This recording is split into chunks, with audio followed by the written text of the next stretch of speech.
Just one more second, please. Sure.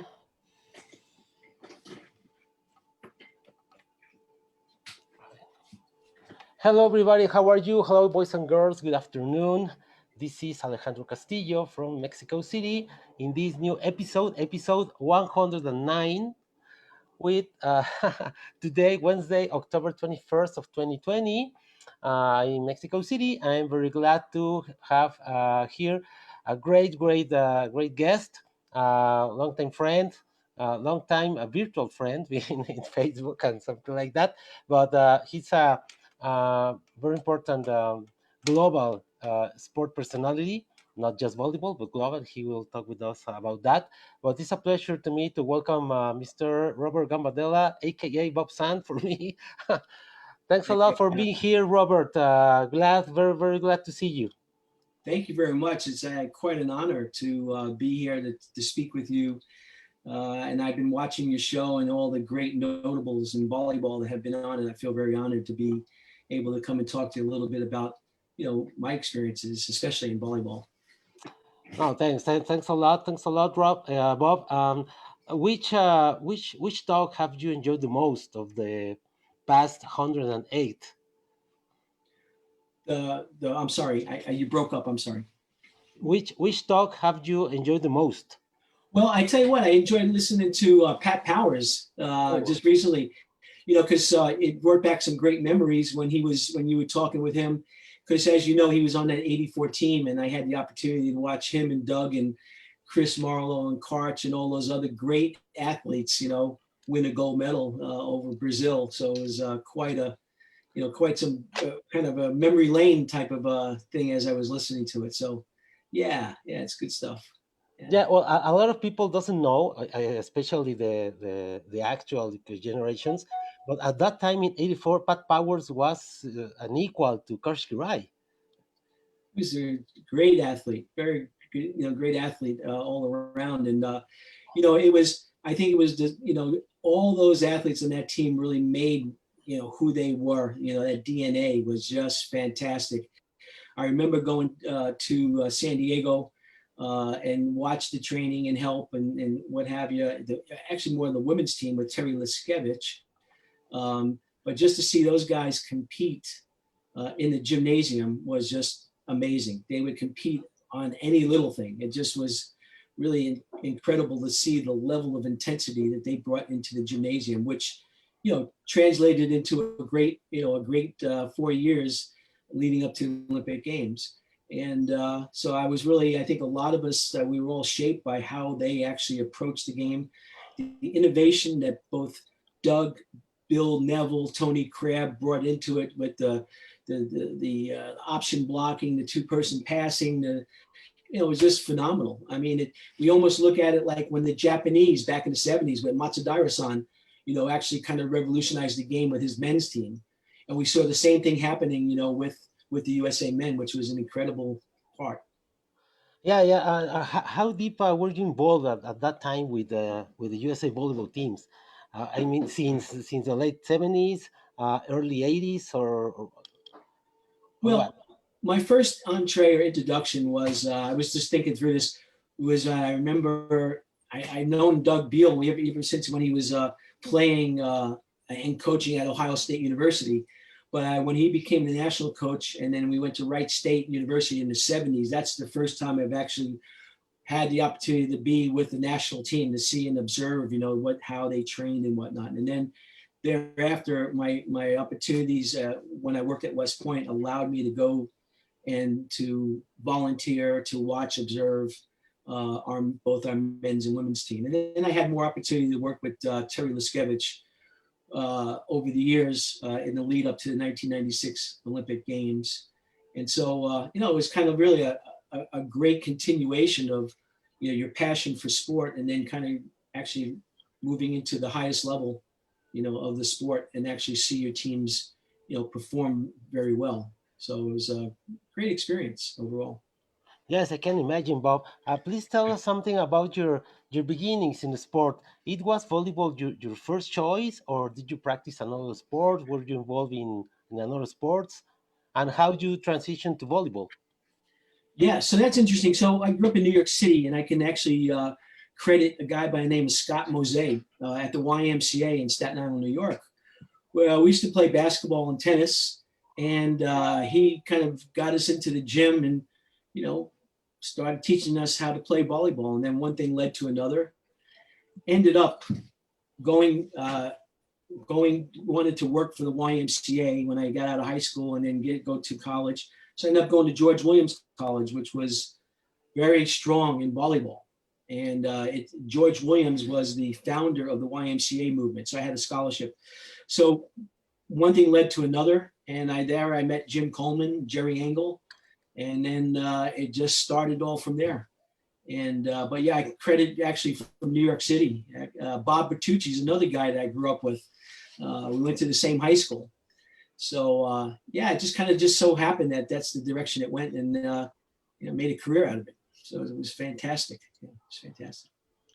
Yes, I think. Well, I read your bio, and I see there that you applied for a couple of MBAs sponsored by the IOC or something like that. Yes. So I have a master's degree from the University of Northern Colorado.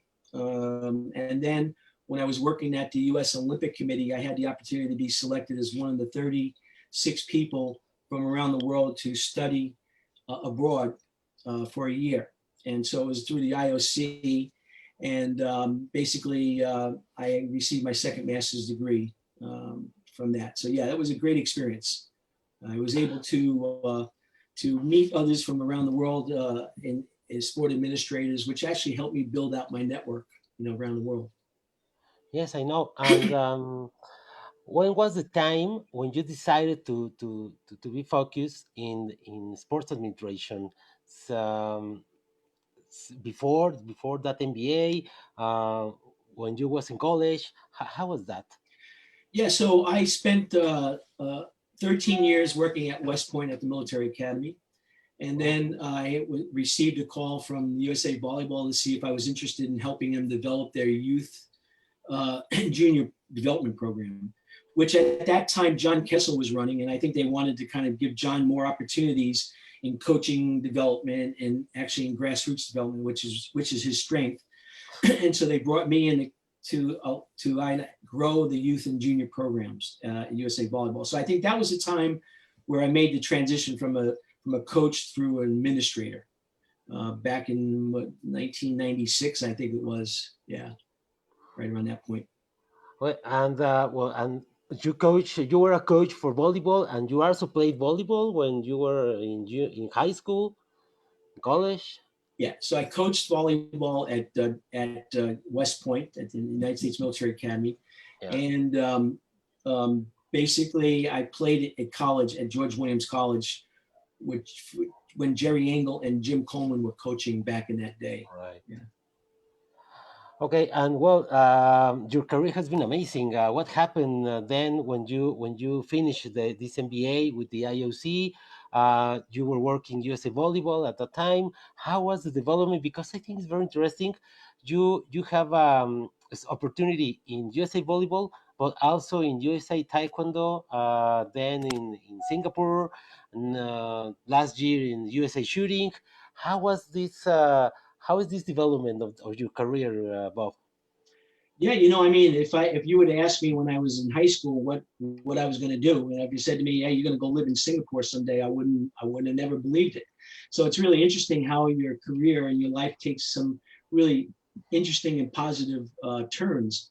And as I mentioned, when I was at West Point, USA Volleyball had called me up and wanted me to be part of their administrative staff in the youth and junior program. And then from there, I went to the U.S. Olympic Committee in the area of high performance, where I started working with different, I think it was about 9 or 10 different Olympic sports.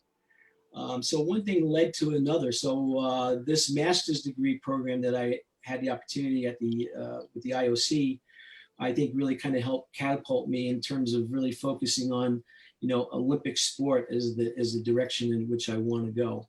And then while I was at the U.S. Olympic Committee, Tae Kwon Do was having some issues, and so my boss, the CEO then, Jim Shear, asked if I could step in and kind of help turn it around.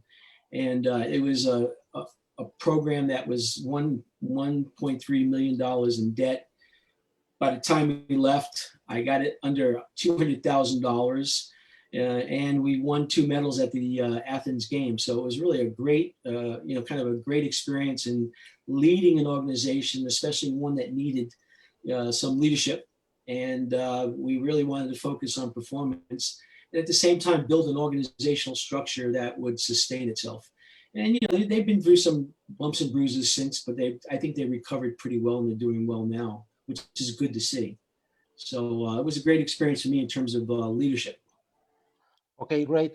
Let's go back a little for volleyball, because we Yeah, we love sports management, but we are focused in volleyball. yeah. How much do you think has volleyball in USA evolved from the 80s or 90s to nowadays? Well, I think I would explain it by saying I think now volleyball in this country collegiately, and the way we look at it, is more closer to the international standard. So I think if you take a look at Russ Rose or John Cook's program or whatever, or even a lot of the men's programs, they play closer to the international standard. Whereas I think that back in the 80s, I think we're still trying to find their identity. So I use Russ Rose as an example. He was 1 year ahead of me in college at the same college, and being able to see his career has just been amazing over the years. But I think it's getting those athletes, those international and capable, competent athletes, and really developing them into a system. And we've seen a nice transition, I think, in the last couple of years of going college athletes kind of making that jump into the international ranks. And I think I'll use like two people in particular. Logan Tom was one, who went from Stanford right into the national team program. She was an outlier. And the other one I thought was Lloyd Ball, because Lloyd had a long-term approach. We had him when he was a young guy at the Olympic festivals, and gave him lots of opportunities through the World University Games and what have you. And I just think that, those experiences were key and critical for these young kids in their development. So I think it's the game. I think you get people who become more tactical and technical in their approach. I think it's giving these young athletes, the experiences that lead up to those Olympic Games. One example was in 1997, and I got to thank Kerry Klosterman, who was the CEO at that point. He made the decision that we're going to have a full a junior program in addition to a youth program. And so now we were able to create kind of a pathway, continuous pathway for these young athletes. And so was 1997, I talked to Bernardino, and we took that young group down to Brazil, and we played matches against their junior team, and that was really, I think, a real positive, for I think the advent of volleyball development at the highest level. So it's a lot of those things along the way that I think that have been really positive in terms of where we came from and where we're at. And then again, guys like Doug Beal, Jim Coleman. I mentioned Russ Rose. Terry Liskevich, who I think is probably one of the best educators around, in terms of developing coaches and developing the game. I had my opportunity to surround myself with those folks, when I was a young guy coming up at George Williams College. So, I was very fortunate to have, those great people, as part of my overall development. Yeah, right. And I think for you guys in the USA volleyball, to grow the game, and at the end, the men's program have 3 gold medals, and the women's program has 2 silvers. It's a great achievement, considering you have no pro league. You have to fight. You have to fight with the pro leagues like NBA, MLB, NFL, NHL, and well, every year USA Volleyball send almost 700 or 800 international transfers to play overseas. So how can you explain this success of a program like USA Volleyball, considering you have a no pro league? Well, yeah, I think that that was, I mean, that always has been kind of the issue, and sometimes maybe a self-fulfilling prophecy that we can never become a great program, a sustainable program over time if we don't have a pro league. I think a pro league would help, but you mentioned the fact that, when Logan Tom, I'll use her as an example, I was working with her as her agent for about 9 years, and she had great opportunities in Italy, in Brazil, in Korea, in Russia. So she's playing. She was playing against the greatest. A year round. So I think that even though we didn't have a domestic league, which I understand they're going to have one soon, I see that Sylvia Castro is going to go play in this league here pretty soon. Sheila Castro, But yeah, for the league that is intended to start in February, right? yes, yeah, exactly. So I think in a way, I think that was a real positive thing that you get these great athletes and out there and playing day in and day out with the world's best. So I think that was one piece of it. The other part was I think that we realized that we have to give these young athletes and coaches the knowledge, the skill, experience of actually going out and playing and competing, internationally. I remember one year we took two of our youth athletes, one of which was Ogana Inamani. We took it to the Switzerland Montreux tournament, and it was not so much to see the volleyball, but actually get them to travel internationally, understand that the time change and how you have to adapt, and all these other types of things that are really key and critical, I think, to international capable athletes. So we had an intentionally designed approach, I think, how we wanted to really take the program and take it to the next level. I'm really glad to see that through the efforts of, I know Tom Pingle was at USA Volleyball there and he's left and whatnot, but that whole junior program, is still in existence, which I think is a great part, in terms of the sustainability, and success of our national program.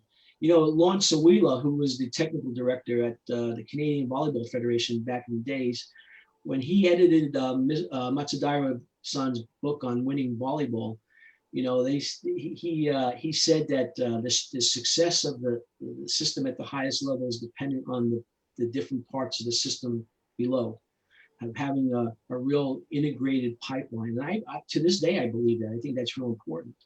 So, that was something that I learned a long time ago and kept it consistent in my philosophy of how we want to build sustainability and success in our programs. Yes, because at the club level, you have thousands of clubs playing volleyball, especially women, especially girls. Sorry, instead Yeah. of boys. Boys is growing, but girls volleyball is huge in USA, right? Yes. Very big. Very big. Yes. Yeah. I mean, I haven't really kept up on it, but I know, like, collegiately, especially for the women, and I know that the men's programs at collegiately have been very strong. You see some smaller schools who compete with, the Penn States and others. So you really seen a lot more parity throughout the United States, which is good because I think that's what helps grow the game, as Gary Sato says, grow the game. Yeah, grow And the game. yeah. So I think it's been all these factors put together. I think that is kind of paved the way for ultimate success as we move forward. Yeah. Um, on Saturday, I had here for the second time Mr. Hugo Conte, that legendary Argentinian player. Yes, Hugo He's Conte. um, he's now working as a player's agent, and he's living right now in Italy. And at the end, he told me, "Hey, Alejandro, let's face it, volleyball is not considered a pro sport. It's not considered a professional sport. Uh, we have big events every 4 years in the Olympics. We have very big crowds in Brazil, in Poland, in Bulgaria, but it's not a professional sport. So, Bob, how do you think we people of volleyball can help to get volleyball to the next level? Not globally, I mean, not only USA or not only South America, globally. How can we do it that volleyball can become a professional sport? Yeah, that's a great question. I think that has been talked about over the years, and the first thing that comes to my mind is I think the FIVB, really has to continue to keep laying the groundwork. They had the World League, and they really kind of made that into something big in the women's league. I can't remember the name of it, but those types of things, and then actually bringing in more attractive sponsors, into that mix, because I think we are looking at global attraction and whatnot. So I think it starts with the FIVB, but the important factor is, like you mentioned, Argentina, Brazil, US, Russia, and others. These national federations have to join forces to really make it happen globally. We can't just depend on the FIVB just to do it alone, but rather, how can we all these different countries, when you have an international match in your country, how is it presented, how well it goes off, how are you leveraging with the media and others, in that particular country. So I think it's more of a holistic approach, in terms of moving it to that end. Will it ever get to what the NBA is? I don't know. I mean, it depends on the mindset of people. It seems that there's a lot of people who are passionate about the sport, so it could happen. But it's getting the right actors and players, into the mix to kind of help move that sport along. I think, well, in my opinion, Bobsan, I think we have to do. We have a lot of challenges, but the main two is to get the interest of TV and streaming in volleyball, and also when you in well, not just you in the United States, we also in Mexico, we know that the first week of February is the Super Bowl. All of we are stocked with the TV, including all people that like me. I didn't practice football in my entire You life, watch. but it's a show. It's a thing. You have to be there. It's a global event. So my dream is that we in volleyball can attract not only people involved in volleyball, but people who has never seen a volleyball match, because I I don't know any person that goes for the first time to a high level volleyball match, and they tell me I don't like the game. All of them say me, "Hey, it's a great game. It's a great show. That you have a lot of action, a lot of power, a lot of speed in the ball. It's a Yeah. very attracting game."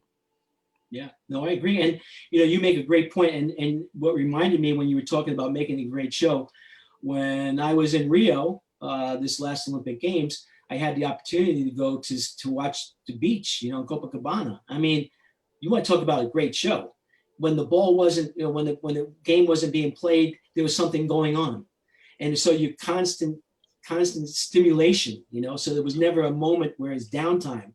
So in between timeouts and whatnot, there was always something great. So I think that's really good. And the other thing that you mentioned that I thought was very interesting that we have to leverage on is this whole media, this whole streaming, this whole internet, the whole computer delivery, in terms of how we then start using, like what we're doing right now with Zoom, that type of a platform to continue. I mean, it's a lot better now than it was when I was starting out, because if I need to get information, I'd have to write someone a letter. When right now I can Google, I can do something and pull something up to Yeah. help me expand my level of knowledge. So I think it's all moving in that direction.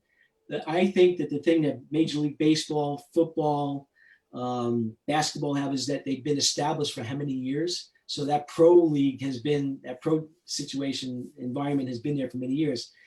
Breaking into that, becomes an issue. And I think we saw that with women's NBA. I think that they struggled for a while, and then all of a sudden it took off. But how many years later did it do that? But it had the backing of the NBA, which was, they wanted to make it work. So Yeah, right. Well, you mentioned the Rio Olympics, beach volleyball in Rio. I had here 2 months ago, 2.5 months ago, my friend Jeremy Rouchet, DJ Rouchet. He was the DJ for the beach volleyball venue in Rio, and he told me it was great. It was monumental. incredible. It And was. I had here 4 months ago Randy Stoklow, St. Smith, and and and at that time I understand very well their repercussion in the game of volleyball, beach volleyball in the Olympics. because that showcase they built in Spain in '92, and well, and Sam Orange, he has to say yes. Hey, yes, we won Sure. this sport in the games because it's so spectacular, and it's very attractive for the crowds. Yeah, and the beautiful thing about the beach game in terms of the presentation, like the Olympic Games, they have it at some really great iconic places. Like in London, it was right down there where the Queen was, lived Yeah. in her palace. And I understand. I think I've heard Paris. It's going to be under near the Eiffel Tower. I mean, Yes. what a great background, Copacabana for in that. Rio, Bondi Beach in Copacabana, right? Sydney. Yeah, Exactly. that's So great. yeah, it was very so it's very good. And the thing is I think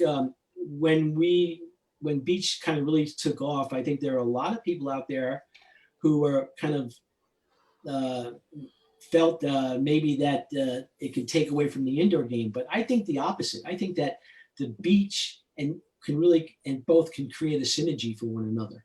I think it's a great synergy in terms of look. Most people see volleyball and they see beach and indoor. You know, I just think that it really kind of helps build that brand a little bit better. That's my opinion. Yeah. No, So I totally agree with you, Bob. So one of the main conclusions I have in these 109 episodes of Volley Talks is that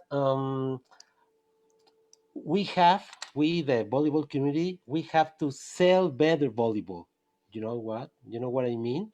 We have to sell better volleyball. We have to pack all the enthusiasm and all the action in with a very very nice envelope, and say to the sponsors and to the media, hey, this is a great product, please buy it.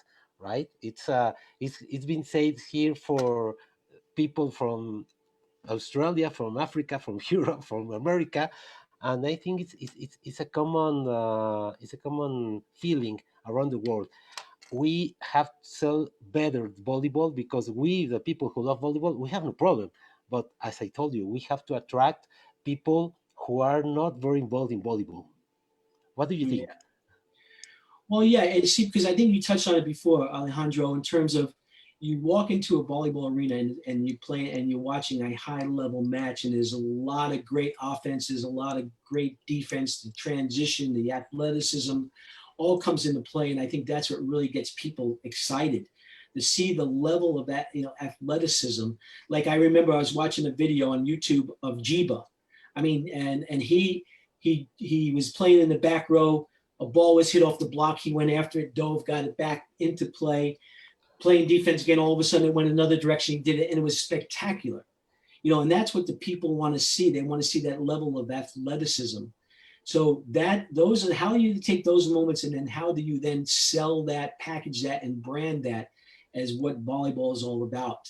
We used to say that was it offense sells tickets, but defense wins games. It's creating the right balance, right? But Yeah. I think what's happening now is that you start to get more and more people who are savvy in terms of the whole marketing, sponsorship, promotion space, and whatnot. So I think that there's really been more, people getting into that who really can sell it, from that perspective. Also, too, I think that we've seen an emergence of some really great analytics platforms that being out there now. There's a couple that come to my mind that I subscribe to. Statistica, they come in and give some great visual graphs about certain things, and I think that we are visual learners, and so I think how the sport can actually capture that and present a consistent message through those types of venues, I think is how you continue to keep getting people more and more excited, and at some point, getting those other sponsors, potential sponsors into that mix. Totally agree with you, Bob. Another question. What do you think about the calendar of international volleyball clashing club volleyball? A lot of people has told me here that yeah, it could be great for we the viewers or the fans, but for players it's very exhausting. In Nations League, Marco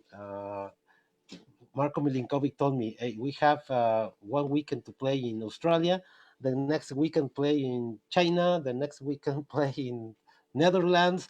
it's been crazy, and at the end, I think that it's very exhausting, the club season, and when it came the national team season, not you, you don't see always the best players performing because they are very tired about the club season, or vice versa.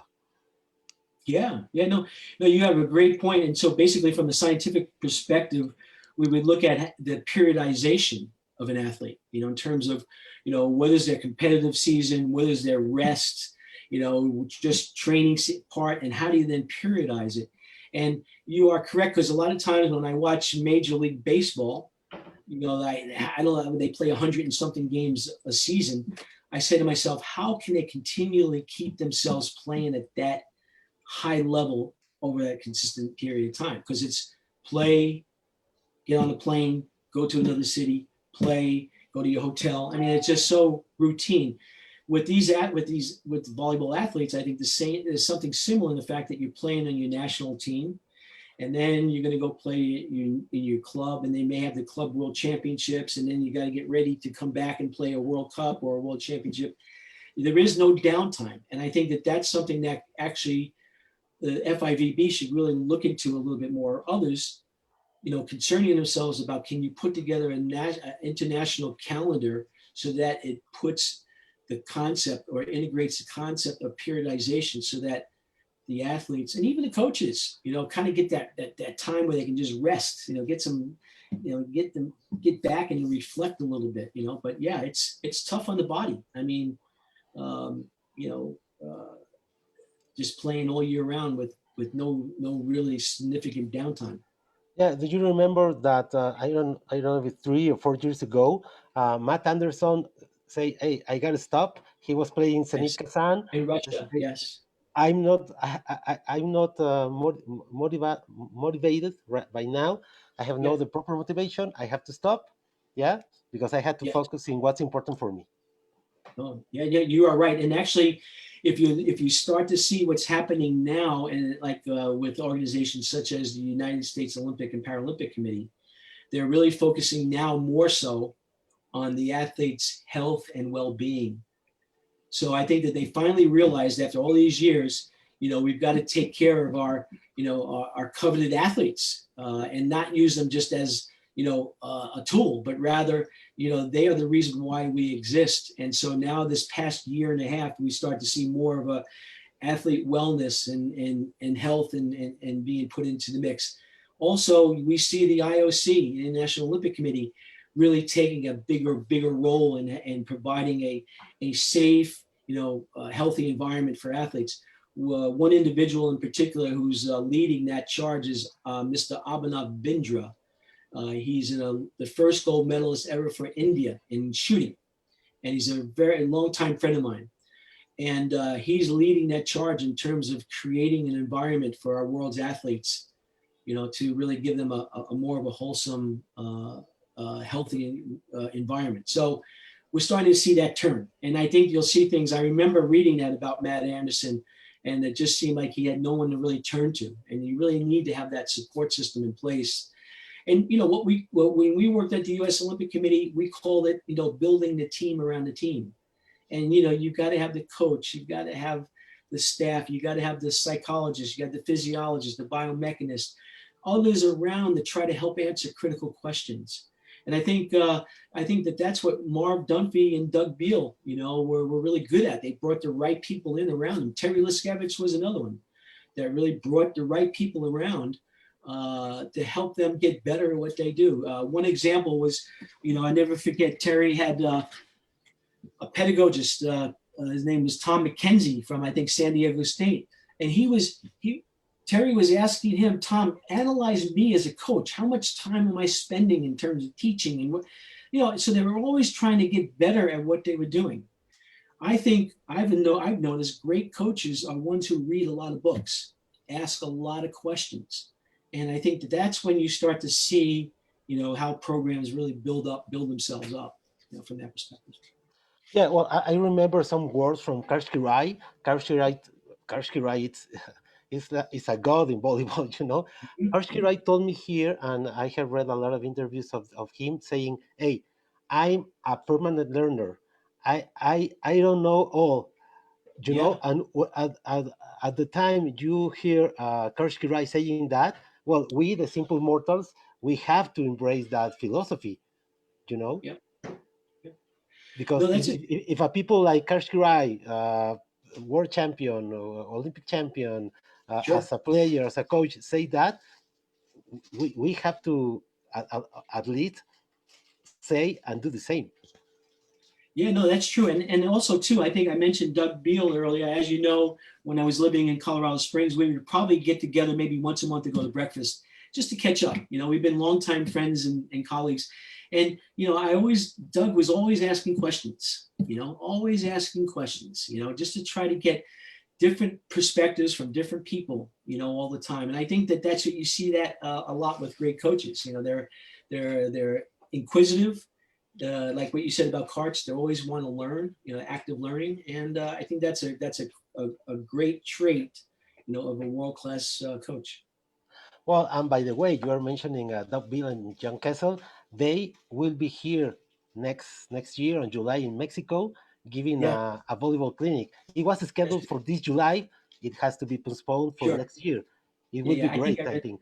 Yeah, no, and John has been he's been a great I think a great spokesperson for the volleyball. I mean, every sport needs a person like a John Kessel who can really continue to kind of promote the game and show the love of the game and be knowledgeable in all different aspects from coaching to grassroots to whatever. I mean, John has been a real stable part of the volleyball in this country for many years. Yes, of course. Now retired Yes, that's right. and living in his lodge. That's right, up in the western part of Colorado. Exactly. Yeah. Yes. Yeah, well, Doug Wilson was there 1 month ago. I have to be there the next year for Yeah. rice. Yeah. Yeah. No, I've seen pictures. He showed me pictures of it, and it's really turning out to be really a nice place to have a seminar or just to get away where you can build your team bonding or whatever the case may be, or team building with an organization. So I think he's really has a nice infrastructure that people can take advantage of. Yeah, Yeah. I know. Bob, have you seen the yesterday or Monday? USA Volleyball announced the the venue for next year VNL men's. Yes. So was it Las Vegas? I think it is. No, Evansville, Indiana. Oh, okay. No, no, I didn't see that. No. Okay. Yeah, No. Evansville, Indiana. Well, I've been in California 2 or 3 years for VNL or former World League.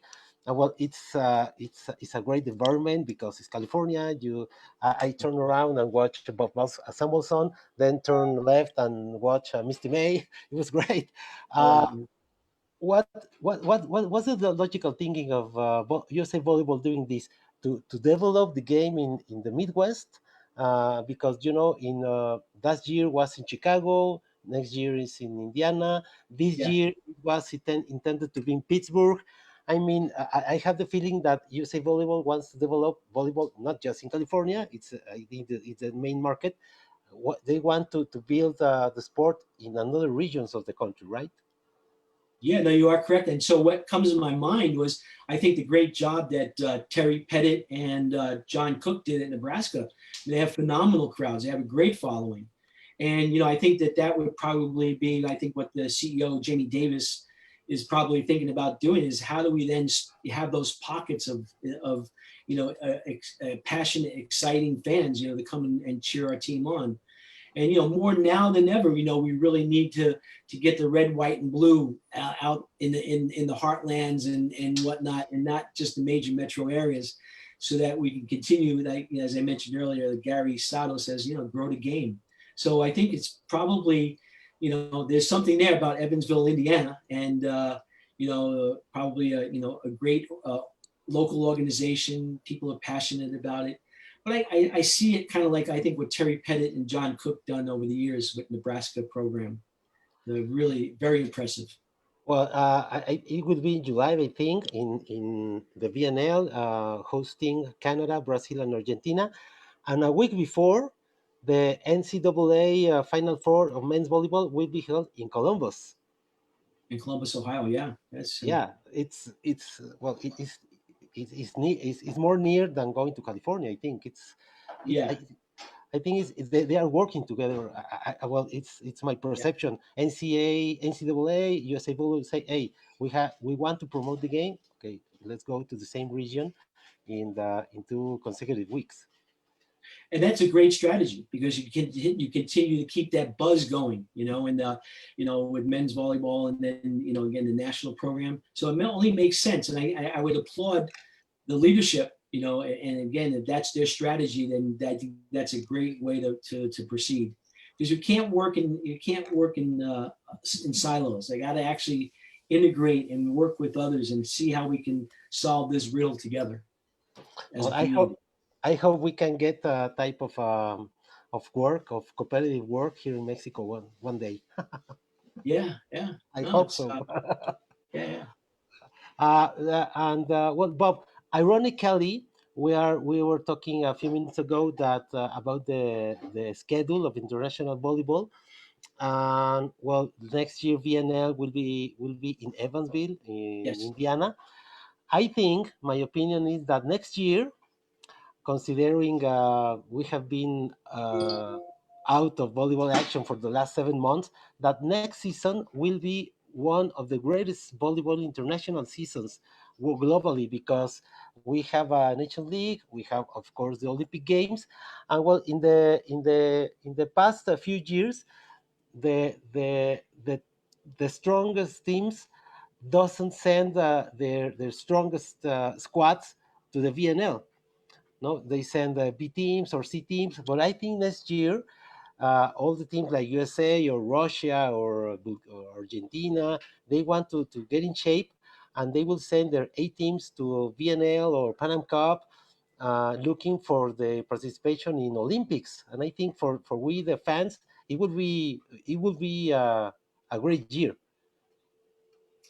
No, you are correct, especially the fact that since there's been so much downtime, I think that everybody, both the fans, the athletes, coaches, and others, they want to get back into that gym and, really just perform, to the highest level. I think the fans want to see great volleyball, and I think these athletes want to be able to display that level of athleticism, when the time comes. So, again, sometimes, I think we've always been looking at COVID as kind of a negative, which I mean, it's been a real tough thing for all of us. But sometimes, sometimes with in areas and things like that, some good things come out of it. And you may, after a year or so, how many months of downtime, it can start to people start thinking and reflecting on how things can become better. And it can turn out to be something fantastic. So we wait and see what happens. But yeah, this has been a tough couple of months, several months for all of us. And but I think we get stronger as a result. Yeah. Bob, what do you think about the year-round programs for senior teams? We can talk about volleyball or another sport. In volleyball, well, it's very clear that you have a national team season and club season, but there are still um, year-round programs for Olympic sports. Yeah. And does that work? Doesn't work? What do you think about that? Yeah, so I mean, I think way back in the '70s and whatnot, you saw a lot of countries, some of the communist bloc countries using that year-round training center as the ideal um, way to train. All year round, you can have more of a control, a intentionally designed approach and whatnot. Does it work now these days? In some sports, it may. In some countries, it may. Is it the overall solution? May or may not be. I think I believe that like take for instance, if we have a continuous seamless program of activities for athletes as they get into a youth program all the way up to the senior level, and we can continue to keep providing them with great training, competitions, and whatnot. I think there's something to say about that too. But I tell you what, I know going to Anaheim a couple of times when I was in Singapore, I brought 10 of my colleagues from Singapore to the United States, and we went to Anaheim to visit the USA training when Hugh was coaching, Karch was his assistant, and John and the team, the men's team. And it was really great to see that training environment, that they're training like that on a full-time basis and what have you. And they would kind of adjust it, I guess, when the best athletes would go play professionally, they bring in a younger cohort. So how do you tie that all together, I think is key and critical in my mind, in terms of what we have here and now as opposed to, back in the day. Okay, thanks a lot, Bobson. Um, what do you think? What do you think is the difference or the main differences between growth of sport and sport development? I mean, we want to grow volleyball or we want to develop volleyball. I mean, more players means more quality, or I hope you understand my question. Yeah, I think so. So I think that, any opportunity, and as I mentioned before, I think that, you know, leveraging on the strengths of beach volleyball, I think that that can help volleyball altogether. That's my opinion.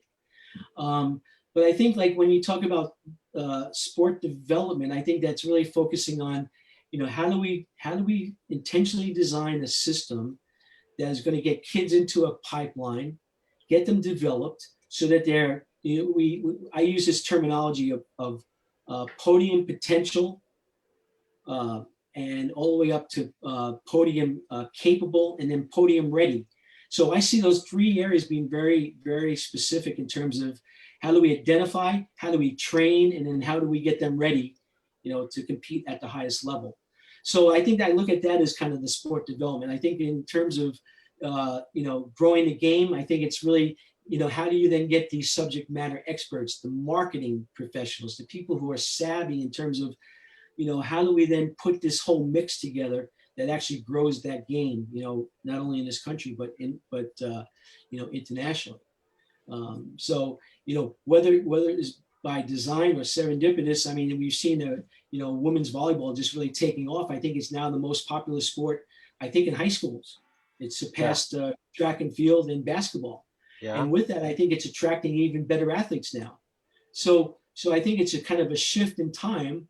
And again, I use this word intentionally designed. It's a system thinking uh, term, but I think when we're building systems, we got to intentionally design what is it that we want it to do, and what are the outcomes with it. So I see them kind of working uh, together, but actually they're really trying to create separate outcomes. Okay, thanks a lot, Bob. Um, here, there are some countries like Mexico, unfortunately, that the sport is strongly attached to government funding. You know, if there is no government funding for sports, the sport is dead. Uh, how? In a few words, of course, how do you think works the United States Olympic and Paralympic Committee working with the federations? As I know, the national governing bodies did not receive money from government. How is the way of work of sport in the United States versus other countries? I tell you my experience in Mexico. All the sports they have or they are used to receive government funding, and That's right. if they don't receive that funding, they say, hey, we don't have we can't work, we can't do anything else because we are not receiving government funding. Yeah. Well, see, I believe I know for sure that the U.S. Olympic and Paralympic Committee is the only NOC that doesn't get a majority of its money from the government, and it's pretty much from the private sector. We can talk about Great Britain, Singapore, Malaysia. These are all government fed funding, for these programs, and so I think that it's important that, like in the case of Singapore, we had to continuously educate and show our government, the Ministry of Sport, that this could be a game changer, not only to win that one gold medal, but this is a way that sport can actually transform a country. And I'll give you an example about Singapore. Our design was for us to see how we can actually use sport as a strategy rather than just having a strategy for sport. So we tied our efforts to the health and well-being and the level of fitness to Singapore. And so basically, when this young boy won that gold medal, that young guy won the gold medal in Rio, it changed the country overnight. And basically, it got people enthusiastic about wanting to go join the gym and getting healthier and participating in sport. You know, everybody from the taxi cab drivers in Singapore, which are 25,000 taxi cabs in Singapore, all the way down to the people in the heartlands. They were excited that now sport becomes an integral part of your life. The government wants to invest in that because they want to be able to invest in the health and well-being of their citizens. So for me, when we did that, when that happened, we were doing something of the greater good. And again, it was great to win the first gold medal ever for that country. And that young guy won $1 million from the government of Singapore as a special Operation Gold, they call it. They call it in the U.S. But it really helped transform people in Singapore because the Asian mindset is they want the parents want their kids to be doctors, lawyers, and accountants. When Joseph Schooling won that gold medal, the parents wanted their kids to be doctors, lawyers, accountants, and sportsmen. They saw sport now as being another opportunity. So it opened up a whole new world for that. And you know, that's a small country of what, 5.7 million people. And they're constantly punching above their weight. And it's amazing that what that country has been able to do. I was proud to be part of that whole program.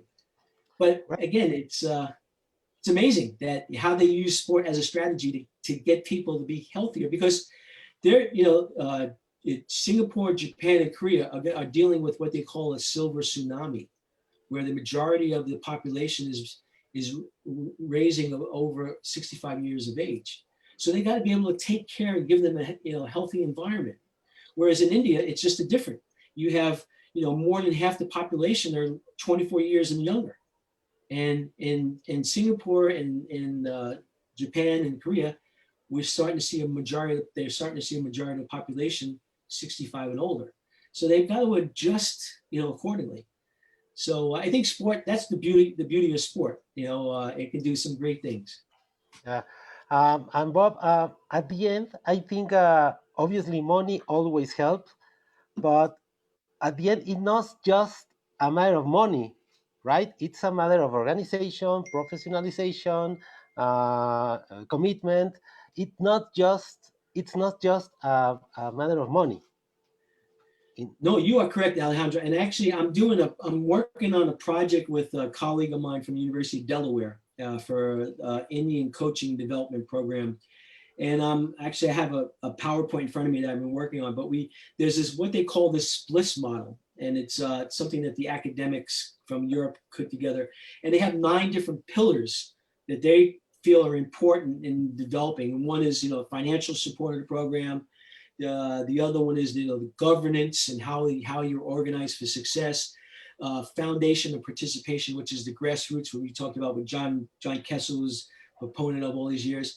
Talent development, we talked about talent ID and so on.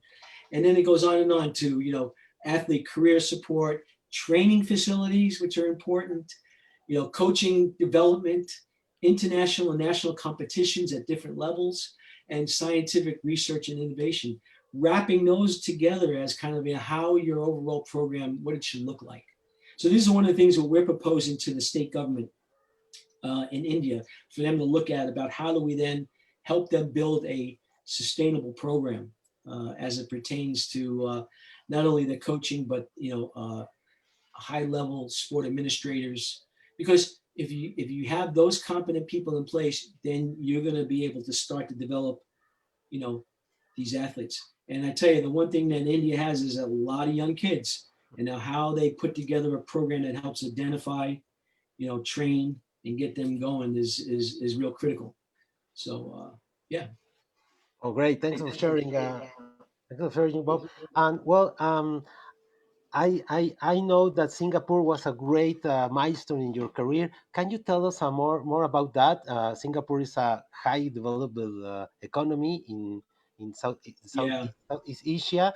How this opportunity came, and which were your biggest challenges there and your biggest achievements in Singapore? Yeah, I mean, so actually, what happened was it all started out with a colleague, Mr. Un Jin Tek, who was the CEO of the Singapore Sports Council, and I knew him because he would come to the United States and he would always ask for a meeting for me, and I would sit down and talk to him about our high performance system in the United States. No secrets, you know. I mean, you just here's what we're doing, and I tried to help educate, and I think he appreciated that. So when this job as the chief of the Singapore Sports Institute that they wanted to start came available, we started talking, and then it was probably maybe a month or two later, I ended up going to Singapore. And so, you know, again, it's the quality of relationships that if I didn't never met this gentleman, I probably would have never been there. So it's your network of, you know, friends and colleagues and associates. And my biggest challenge was, I think that the community at that point in time felt comfortable of being good at like the Southeast Asian games level. And my aspiration was, hey, we can be better than that. You know, let's really see how we can start to develop our programs, you know, so that we can compete at the, you know, at the highest level. And they had some success with some table tennis athletes who are imports from from China, but other countries have taken Chinese table tennis because there's so many of them. So we had some success there. But I think that they wanted to be able to have continuous success and not only just winning medals, but just really having a, you know, Singapore walks into a competition and they're taken seriously. And so I think that that's what they were looking at. So I think after, you know, I was there 7 years, after a couple of years, that started to permeate. I think the government, you know, really wanted to make sure that we were, you know, putting together the most knowledgeable people. So, you know, we developed the Singapore Sports Institute. It was just, when I got there, it was a small sports science and medicine unit. It was just really more of a transaction. And we turned it into, you know, our aspiration was we wanted to be best in the world in science, medicine, you know, analytics, you know, technology, everything. And so we went and sought the best. And we knew that we would not be the best in the world until others, our colleagues, tell us, you guys are doing some great things. We're looking at you and how you're doing what you're doing. And so we felt a sense of accomplishment there, because as I said, it was a meager beginnings. It was a small little facility, and then we built it up into a staff of 124.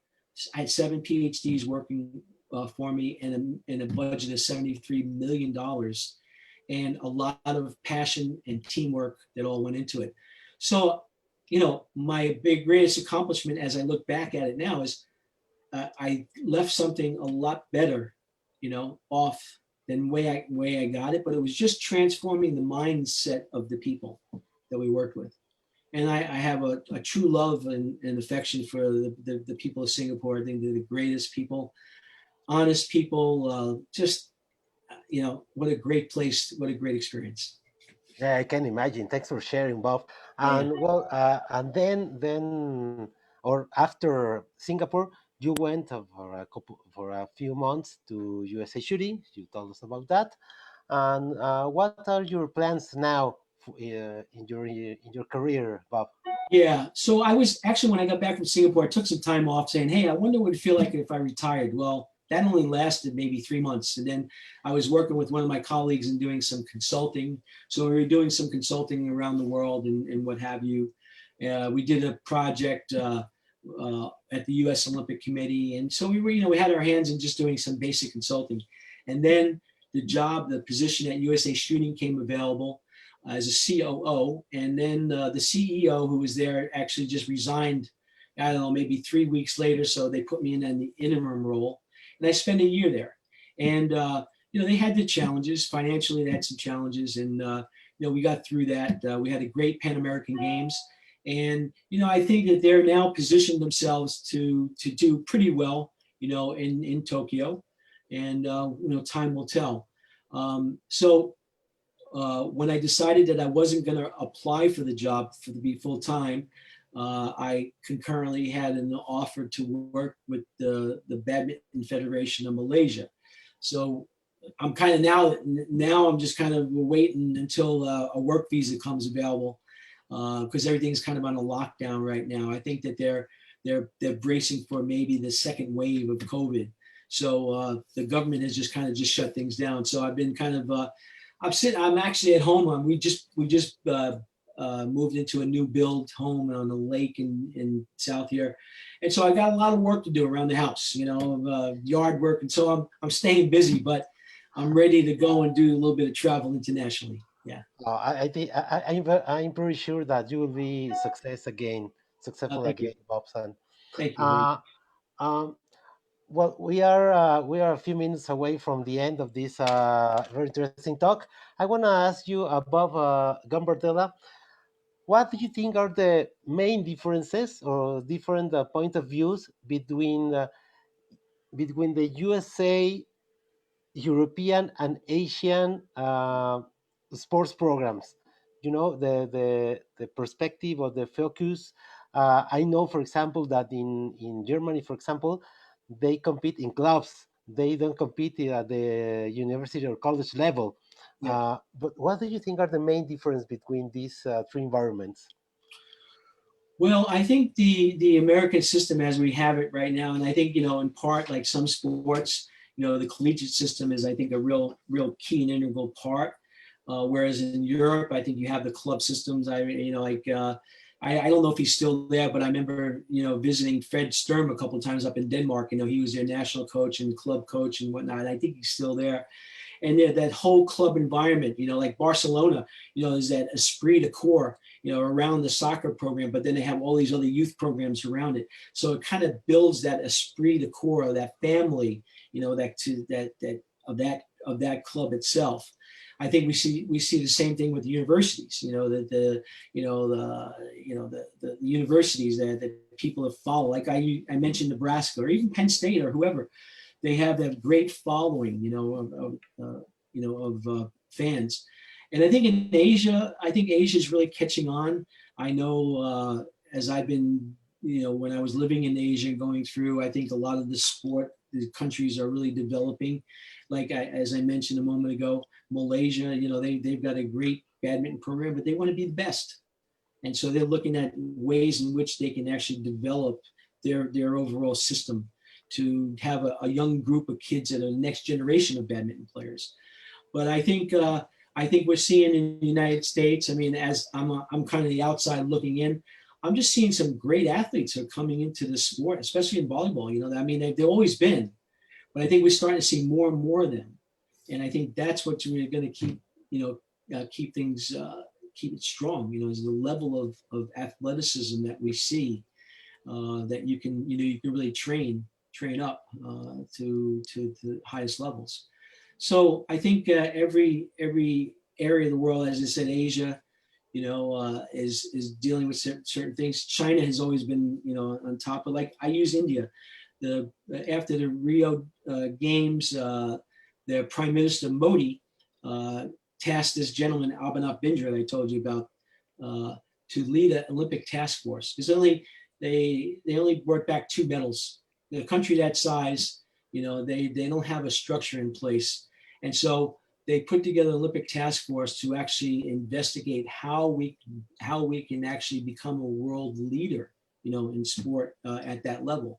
So you see, there's a lot at stake, in countries like that where they feel that they want to get better, because sport is a kind of it helps them, overall in their world standing and what have you. Like what it did in Singapore in this case.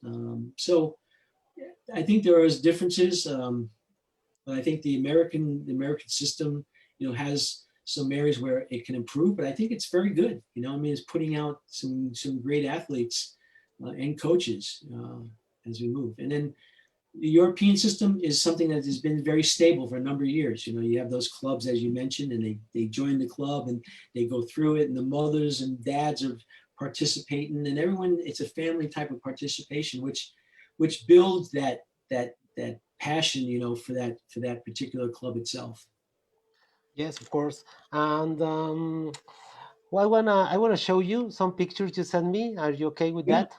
Do you of have course, time? yes, of A course I few do. Yes, a few more minutes. sure, sure, yes, please. Okay. We have this great picture with great American and Cuban games. Yes, Do you want to yeah, that describe was this? yeah. So 1976 Olympic Games, they were being coached by Herrera, and Gilberto Herrera. Yeah.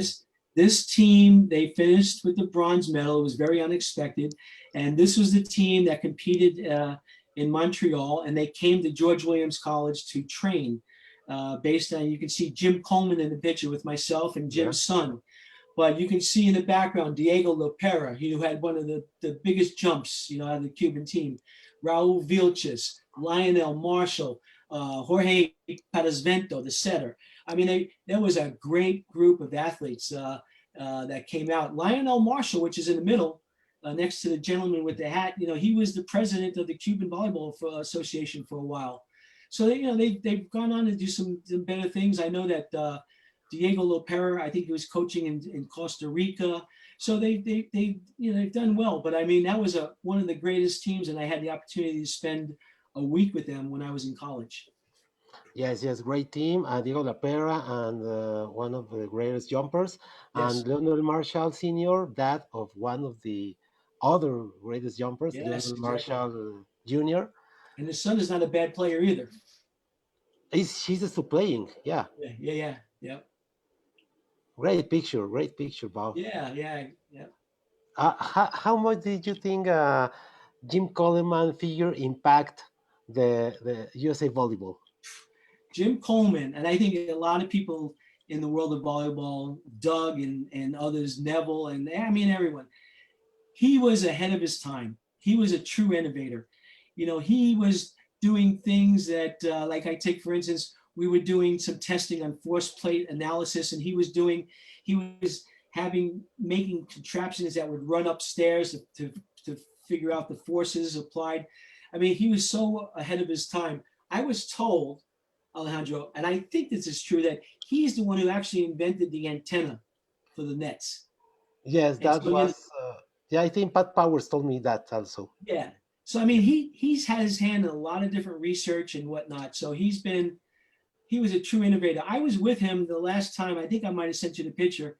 Last time I was with him was at the 2000 Olympic Games. We were at the opening ceremonies together, and that was the last time I saw him. Yeah, I have the picture here. Okay, yeah, I can talk a little bit more. Lloyd Ball, the one and only Lloyd Ball, who is still playing with Team Yeah, Pineapple. yeah, pineapple volleyball. So the reason why I said this, first of all, is father and mother and father are wonderful people. I've known Arnie many years. We used to coach against each other. But the reason why I put this here is I've seen Lloyd Ball go from a little baby in his mother's arms all the way up to a gold medalist. And I mean, and that's amazing. I've seen him throughout his entire career. And I'm so proud of him and other athletes who have actually had that journey. It's just been amazing. So, you know, he really sticks out as kind of one of the fondest memories of seeing a young kid. As I said, when I used to coach against his father, you know, he was a little baby, you know, and then I see him grow and grow, and this kid gets bigger and bigger and bigger throughout the years, and you know, and I was there to witness him winning a gold medal. Well, the guy from Indiana, I'm pretty sure that he will be next year in Evansville, Yeah, probably. Yeah, for sure. yeah, for sure. Logan Tom. Yeah, this was in London in 2012. They finished with a silver medal to Brazil.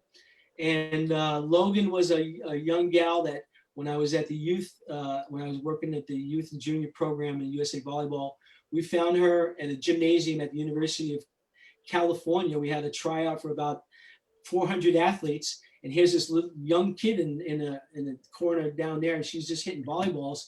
And I said, hey, I think a star is born. You come to the first court. And ever since then, it was never looking back, and she's had a great career. In 2008, Logan was the best scorer of those Olympic Games, and but she's had a phenomenal career. I just spoke with her mother. I don't know, maybe about a month or so ago, and Logan is working in Israel, working with one of their club teams, doing well, Playing or coaching? coaching.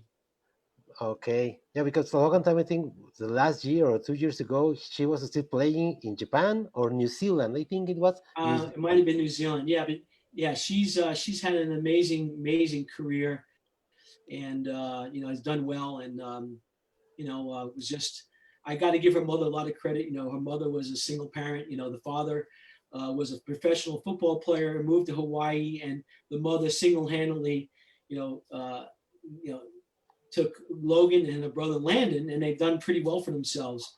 And Logan, as you know, finished her degree in international relations at Stanford University. She finished her last quarter when she was playing in Florence, and Stanford had an extension there, so she finished up. And but one of Stanford's greatest players. And I just spoke yesterday to Ogana in the money. She's just graduated from medical school, and she was asking me if she can use me as a reference, and I said, of course, of course. So these are great kids, that I've been fortunate to work with over the years. Great. Thanks for sharing, Bob. Yeah, and then we all know Hugh, and Yeah. The I Hall of Famer, Hugh McCutcheon. yeah, and Hugh, I got to work with Hugh a lot prior to 2008 Olympic Games, and then unfortunately, what happened was his father-in-law was killed in Beijing, and something I worked throughout during those Olympic Games. It was a tough Olympic Games where we went from tragedy to triumph, and it's some interesting, great memories with Hugh and his family, what they had to endure, during those Olympic Games. But great people. His wife, Wiz, is just a wonderful person. Went to UCLA, had a great career, played on a national team. And again, it's the people that make it all worthwhile. Yeah, right. 4 years ago, the USA men's volleyball team came to Mexico City for Pan Am Cup. I met Ron Larson, and he Yeah, told me he was to be the first coach for a couple of matches in Beijing, that's right? right. Yeah. Yeah. And actually, I'll tell you the story. So God bless him, Cristobal Marte, right? I went to Cristobal. I said, Cristobal, we have a problem. Can you help us? He said, what do you need? I said, can we get Hughes accreditation to Ron so that Ron can coach so I can help? And he said, in Spanish, he said, Señor, no problema. Está bien. And he took care of everything. And that's why, Cristobal has been a great friend to volleyball around the world, but especially to United States volleyball. Well, next weekend is the Norseca Congress, Ah, and well, I think, as I know, Cristobal is looking for the re-election. yeah. He's a great man. Great man. And his father was a big general in Dominican Republic. His sister was like working. She was the head of what the equivalent to the IRS, in the U.S., and she was running for president of the country. So he has an interesting lineage, and very well respected family in Dominican Republic.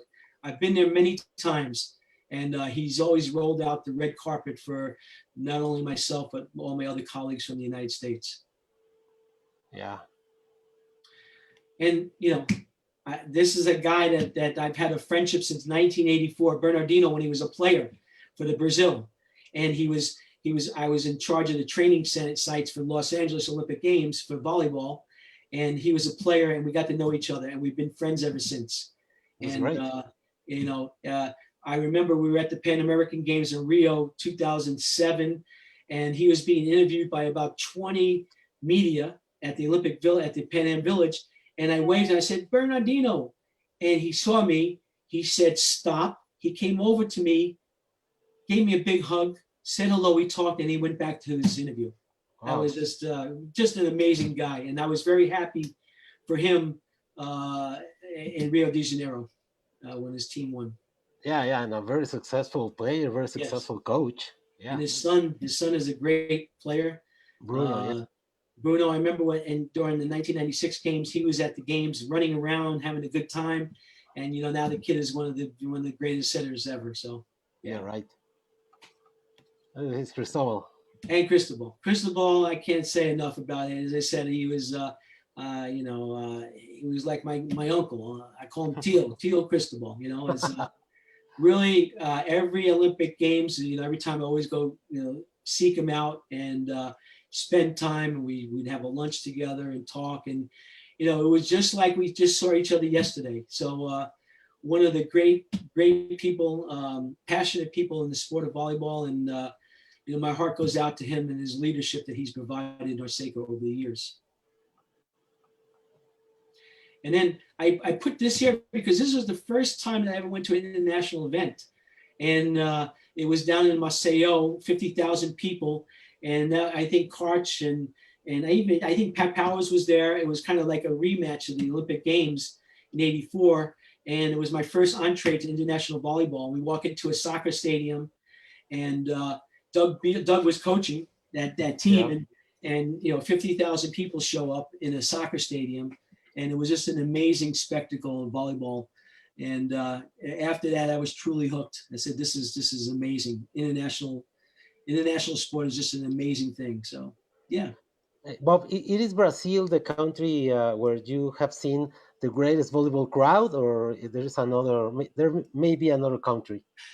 Well, I think consistently, yeah. I mean, even it's interestingly enough, like when we went to the World Cup in Nagoya, when Brazil played, they had more Brazilians in the stands than anything else. So I think not only in Brazil, you see great crowds, but you see them all around the world.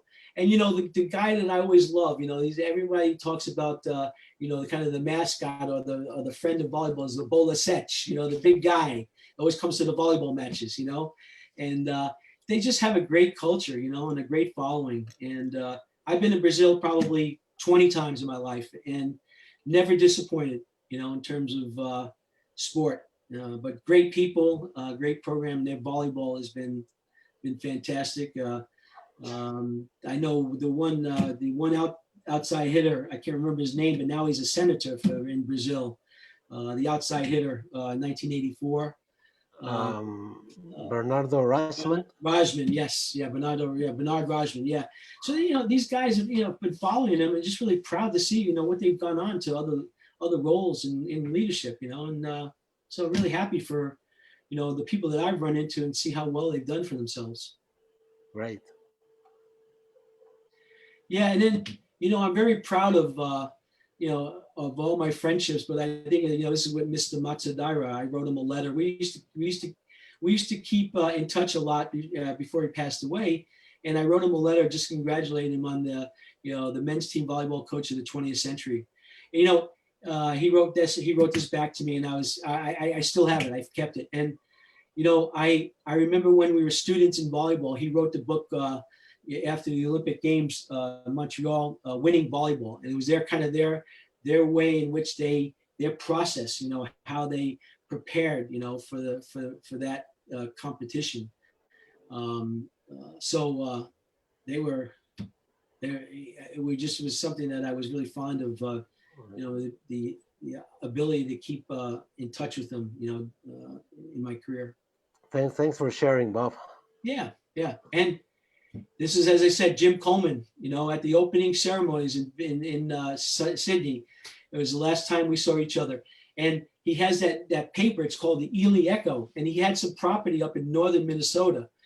And no matter where he went around the world, he would take the latest copy with him and get a picture, and then send it back to the people in Minnesota. And they loved that because he traveled all around the world. But he was my volleyball coach. He was my chemistry teacher. I wasn't the best student in chemistry, but he was very helpful. But the thing I remember most about him, no matter where we would go around the world, he and I in the morning we'd get up at a hotel and we'd go take a walk, and he would just tell me different stories about volleyball and whatnot. And it was a great walking encyclopedia of history of the sport of volleyball. So yeah, that was the last time I saw Jim, and then he passed away not too much longer after that. But the fond memory of Jim Coleman. Thanks for sharing, Bob. Yeah. And then, I put this in here because, again, we talked about innovation in sport, and I think there's two exactly, Jim Coleman and Don Shondell. Don was at Ball State University, had an illustrious career, as a coach, as an educator, and always wanted to share the knowledge. And I think that those two really, especially in the Midwest, really helped volleyball, I think, grow during that time frame. And then, as I said, every month or so, Doug Beal and I would get together and have a breakfast. And this was right before I left to move in July. We had breakfast down in Manitou Springs, and you see both of us were wearing our masks for COVID. But we'd get together and just chat and catch up with one another. So it's been a friendship since, as I said, the early 70s. Yeah, Doug Bill was here, I think, in July or August. Yes. Well, he told us a lot of volleyball stories and about his current work at USA Surfboards. Yeah, as the president of their board of directors. That's right. And they an organization like that needs a guy like Doug to really kind of help guide them, through some of the rabbit holes and whatnot. Because I tell you, sport at that level is there's just a lot of things you got to be aware of. So they couldn't have gotten a better person than Doug to kind of help the CEO lead that organization. Yeah. Well, Bob San, it has been a great honor, great talk, very funny talk with you. I have a one last question for you, Bob. Which is your favorite real Mexican food? Well, I mean, I have to say the burrito. I mean, and the place you want to go for burritos is Manhattan Beach on Rosecrans and Highland. It's called El Tarasco. It's a little dump, a little place, but I tell you, the best food. And any of those California guys know of it really well. Rosecrans and Highland is the burrito. The super burrito is amazing. Okay, thanks a lot, Bob. Have There you you ever go. been? Have you ever been in Mexico or no, or never? Many times, yeah. I was there many times. Actually, the last time I was there, I was visiting Mr. Mario Vasquez Ranya's office. We had a meeting, so we went to his office in Mexico City, and we had a meeting there. Yeah, and his brother Origalio was the president of the Shooting Federation. Yeah, So so the two brothers, did pretty well for themselves. Yes, yeah. Okay, well, Bob, thanks a lot. Hope to meet you pretty soon. Hope to see you sometime in a volleyball court. And it has been a pleasure to be in contact with you, Bob San. Alejandro, con mucho gusto, señor. Can you send the final words for other people who is watching? Yeah, hey everyone, thank you very much for sitting in and listening, and I wish you all the very best, whether it be in the sport of volleyball, your professional career, whatever it may be, or just your personal lives. I know all of us, at some point are struggling a little bit about the world in front of us with COVID and whatnot. However, we're going to beat it, and things will continue to keep getting better. So that's the optimist in all of us. So, but thank you. Okay, well, hope to see you pretty soon. Bob, take care, please. Thanks for the opportunity. Bye-bye. See you. Bye. Bye.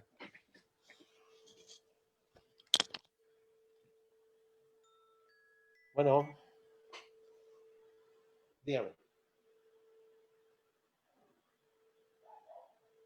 Así es.